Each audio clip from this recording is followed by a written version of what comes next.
সামনে তো জ্বর হাপটের দিন আসতেছে, গড়টা বান্ধা বান্ধা না নাকি একবারে নর্মাল হয়ে গেছে, একবারে ডগর মগরি হয়ে গেল রে। আব্বা কি আর আরে কইস না, যে সামনে তো জ্বর হাপটের দিন আসতেছে, ঘরটা তো ভাঙ্গা চুরা শেষ, এখন তো বান্দা বুন্দা নাকবো এটা দেখতেছি।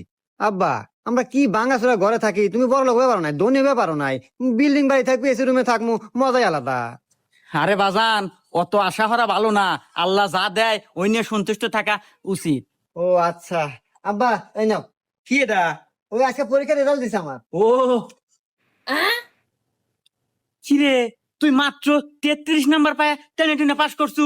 ইস, আমার কত আশা আছিল তুই ভালো হয়ে পড়াশোনা হয়ে A+ পাবো, আমার মুখ উজ্জ্বল হয়ে যাব। আব্বা হনু, অত আশা করা ভালো না, আল্লাহ যা দেয় ওইটুকু নিয়ে সন্তুষ্ট থাকা উচিত।